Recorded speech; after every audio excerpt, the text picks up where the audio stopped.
प्यारे विद्यार्थियों, हिंदी साहित्य बीए प्रथम वर्ष प्रथम प्रश्न पत्र की ऑनलाइन कक्षा में आपका फिर से स्वागत है। इन दिनों हम जयशंकर प्रसाद की संकलित कविताएं पढ़ रहे हैं, आपके पाठ्यक्रम में जो रखी गई है। इस क्रम में आज हम एक नई कविता पढ़ेंगे जिसका शीर्षक है वे दिन। और आप लोग पिछले वीडियोस भी देख लें, चैनल को सब्सक्राइब कर लें, वीडियो को लाइक एवं शेयर अवश्य करें और वीडियो को अंत तक देखें। आज हम इस कविता को पढ़ेंगे और ये भी इनकी बहुत ही महत्वपूर्ण कविता है। तो हम पहले इस कविता को पढ़ते हैं। वे दिन। वे कुछ दिन कितने सुंदर थे, जब सावन घन सघन बरसते इन आँखों की छाया भर थे। सुरधनु रंजित नव जलधर से भरे, क्षितिज व्यापी अंबर से मिले चूमते जब सरिता के हरित कुल युग मधुर अधर थे। प्राण पपीहा के स्वर वाली बरस रही थी जब हरियाली, इस जलकन मालती मुकुल से जो मदमाते गंध विदुर थे। चित्र खींचती थी जब चपला नील मेघ पट पर वह विरला, मेरी जीवन स्मृति के जिसमें खिल उठते वे रूप मधुर थे। ये कविता है और सबसे पहले इसका शब्दार्थ देख लेते हैं, क्योंकि इसमें कुछ शब्दावली इस प्रकार की है जिसका अर्थ आपको समझना ज़रूरी है। इसमें से कुछ तो बहुत ही सरल है, लेकिन कुछ शब्द इस प्रकार के हैं। घन हम सब जानते हैं, बादल। सुरधनु का मतलब होता है इंद्रधनुष, क्योंकि सुर का मतलब होता है देवता और धनु का मतलब धनुष, तो इंद्रधनुष। रंजित जो शब्द है इसका मतलब होता है खींचे हुए। जलधर, ये बादल को कहते हैं, जल को धारण करने वाले बादल। क्षितिज, जहाँ पर आकाश और धरती मिलकर एक होते हैं उसे हम कहते हैं क्षितिज। अंबर का मतलब आकाश, हम सब जानते हैं, पर्यायवाची है। और सरिता का मतलब नदी। हरित यानी हरियाली, कुल यानी किनारा, युग का मतलब होता है दोनों। मालती मुकुल का मतलब होता है मालती का पुष्प।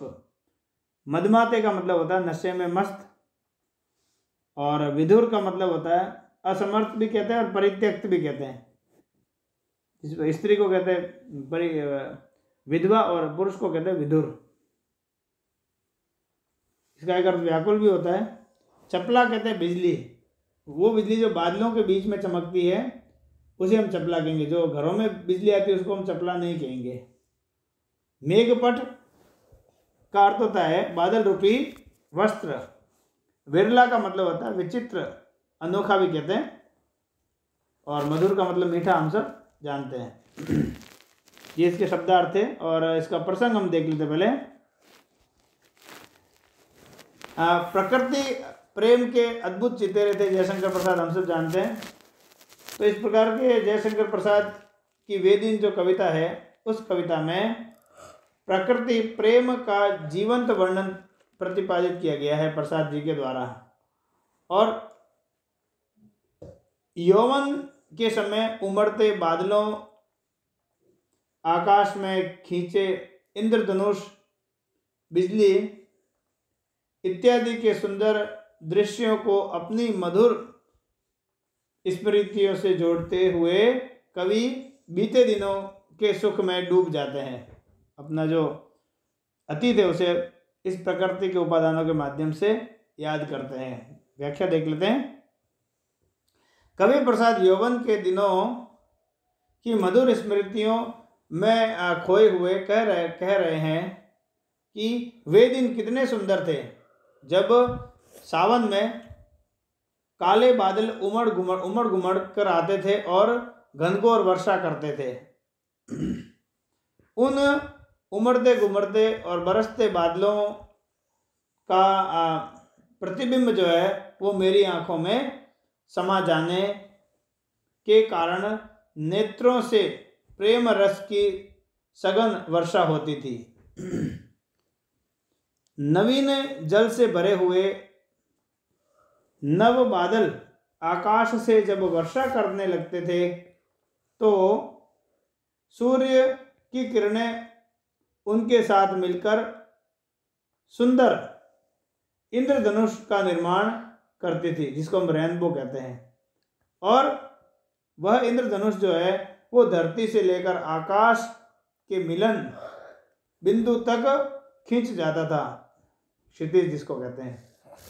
इस तरह नवजल से भरे बादलों एवं इंद्रधनुष से भरा आकाश नायक का रूप लेकर अपनी हरियाली से युक्त नदी रूपी नायिका के यौवन से भरे दोनों मधुर किनारों, जिन्हें कवि ने अधर कहा है, उनको चूमता था।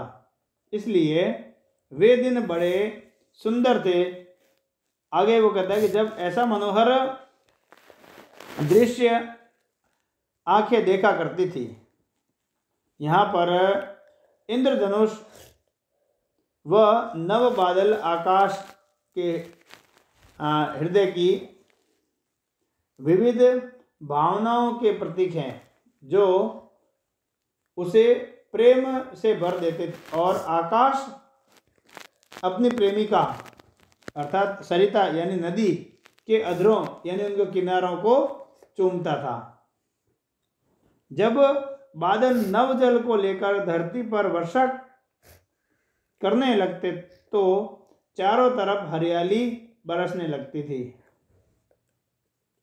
और हरियाली छा जाती थी। और वह हरियाली जो है वो प्रणय प्रिय या प्राण प्रिय कह सकते हैं, पपीहा जो है के स्वर को मिठास से युक्त कर देती थी। क्योंकि हरियाली को देखकर पपीहा अपनी ध्वनि करता था तो उसकी ध्वनि में और अधिक मिठास लगता था। अर्थात पपीहा जो है चतुर्दिक बरसती हरियाली को देखकर और भी मीठी आवाज में गाने लगता था। उसका राग मीठा हो जाता था। मालती के फूलों से, मालती मुकुल जो आया था, अमृत के समान जल के कण अपनी सुगंध में परित्यक्त व्याकुल लोगों को भी मदमस्त कर देते थे। अर्थात मेरी प्रियतमा के व्यक्तित्व को मुखरित करते रहते थे। फिर ये कहते हैं कि वे कुछ दिन कितने सुंदर थे जब नीले आकाश में नीले बादल रूपी वस्त्र पर विद्यमान अंधेरे को दूर भगाती हुई अचानक बिजली चमक जाती थी और ऐसे चमककर विचित्र दृश्य उपस्थित कर देती थी। वो बिजली चपला जिसको कहा गया है, उस अंधकार को विदीर्ण करती हुई बिजली जो है ऐसे चमकती मानो मेरे यौवन की मधुर स्मृतियों के फूल खिल उठे हों।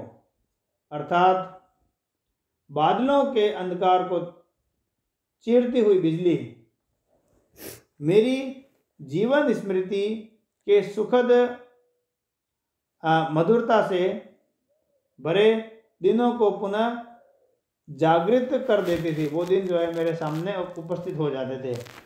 ये इस कविता का कहने का तात्पर्य है। कवि का विशेष में हम देख लेते हैं कि प्रेम और सौंदर्य के भावुक कवि के द्वारा जो है ये कविता भावुकता से भरी मधुर स्मृतियाँ हमें प्रकृति प्रेम का संदेश देती है। प्रकृति के प्रति प्रेम हमें करना चाहिए। हमारे जीवन के हर कृत्य को प्रकृति से जोड़ना चाहिए, ऐसा संदेश वो कविता देती है। तत्सम शब्दों से युक्त परिष्कृत भाषा शैली में कवि का पांडित्य जो है वो हमको झलकता हुआ प्रतीत होता है।